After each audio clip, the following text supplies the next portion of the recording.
Cryptocurrency, especially the altcoin space, is known to be pretty treacherous with rug pulls. To a crypto investor, there is no more dreaded scenario than a rug pull. So the market cap is 2.168 trillion, and now the market, oh, it went to zero. Yeah!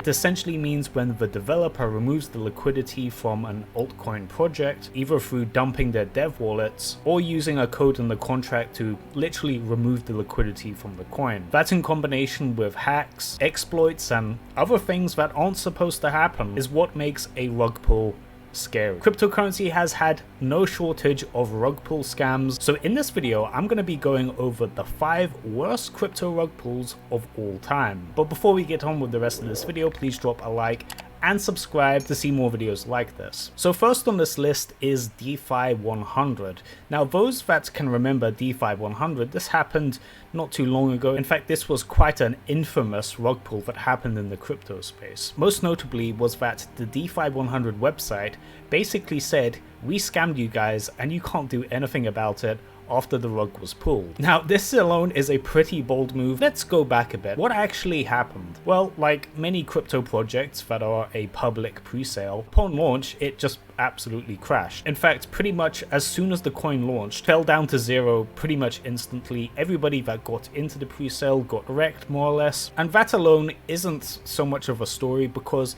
this always happens with public pre-sales more or less, but in this case it was especially egregious because the website of DeFi 100 actually got defaced by what the DeFi 100 team claims was a hacker trying to sabotage the project. The message basically said, "We scammed you guys and you can't do S about it." And of course, DeFi 100 was public enemy number 1 in crypto, and investors were furious and obviously heading for the door. Now later on, DeFi 100 claimed that this was all just a big misunderstanding. In fact, they were saying that this message that displayed on their site wasn't from them. Not many people believed this. In fact, a lot of people believed that these were scammers trying to double dip, saying that, "Oh no, if you guys come back in and you buy back in DeFi 100, this will never happen again," and they'll just take the money twice. That's what a lot of people thought was going to happen. Now, was the DeFi 100 team innocent or guilty? Well, it doesn't really matter because the coin never recovered. DeFi 100 went from 100 to 0 on launch, more or less, and it's never recovered. Next on this list is Bitconnect. Now, Bitconnect is such a famous case when it comes to cryptocurrency. The famous meme, the Bitconnect guy screaming at the top of his lungs at a hall full of boomers, is really peak crypto content. But leading up to this, what was going on before this point? What was actually going on with Bitconnect and how did this happen? Well, essentially Bitconnect was marketing itself as these guys that have this volatility software, they called it, which is basically like a bot that trades crypto, and by holding Bitconnect and staking it, you would get a guaranteed gain. It was something insane like 20% a month, or it was quite a lot, let's just say, and they were guaranteeing this return kind of like dividends with a stock or staking in DeFi. Now, they claimed that these returns would come from the volatility software. So basically they're saying, we have this bot that can basically print money, and if you hold Bitconnect, you're guaranteed to make money because our software, our volatility software, is so excellent, and we're just going to let you share in the profits of the volatility software by buying Bitconnect and staking it. So that right there is really fishy. Whenever there's any guaranteed returns, it's like, that is a red flag in itself. That in combination, Bitconnect had this referral program which looked suspiciously like a pyramid, so like a multi-tier referral program, so that you recruit some guy, you get a bonus for what they deposit in Bitconnect, and so on and so forth, and it goes down for the people that recruit people under you, and it's multi-level marketing. They had some MLM aspect thrown into it. The whole core of Bitconnect revolves around this volatility software actually working, and spoiler alert, it didn't work. The money that was being paid out to people holding Bitconnect couldn't be realized. It makes sense, right? Like, if you have this crypto trading bot that is essentially a money printer, why would you give a bunch of Joe Schmoes access to it and let them share the profits. Wouldn't you want to keep that for yourself? Now, to an intelligent man, there is quite a lot of red flags going on with Bitconnect, and to overcome that, they held live events, such as parties and speeches on stage. A famous clip of the Bitconnect guy comes from the event that they held in Pattaya, Thailand, where they got Carlos Matos to speak on behalf of Bitconnect, and it is quite legendary. What's up, Bitconnect! Bitconnect! Wow! Bitconnect! Not long after this, Bitconnect basically fell to zero as people realized this volatility software, this godlike trading bot, didn't actually work, and returns weren't realized, and it fell apart. To this day, Bitconnect is an irrelevant coin, but at one point it almost got a market cap of $1 billion. Next on this list is Squid Game.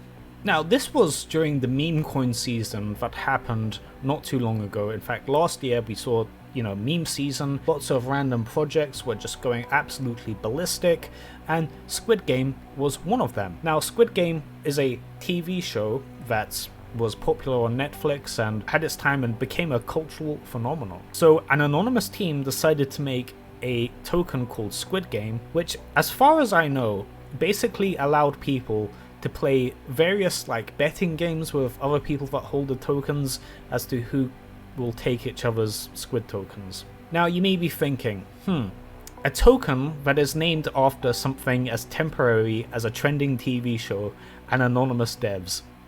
Yeah, this was a rug pull. Squid Game saw some massive gains, and during this time it went up by 60,000% in a week, so tremendous gains for early buyers. Because of this gain, it actually made some headlines in MSM. Now, mainstream media is not known for speaking about crypto in the most sophisticated way, and people that consume MSM articles aren't exactly the most savvy when it comes to crypto. They ended up making a lot of articles and news pieces and, actually inadvertently promoted Squid Game to more and more people just by reporting the insane gains that were happening on Squid Game, kind of creating that compound effect. The coin was essentially pumping on the news that it was pumping. So we all know what happens here, right? Massive amounts of exit liquidity, anonymous devs, fly-by-night project by definition, because it's based on a trending TV show. Yes, they pulled the rug and Squid Game went to zero. They even modified the contract so that people couldn't sell at some point, is what I've heard. So essentially, MSM provided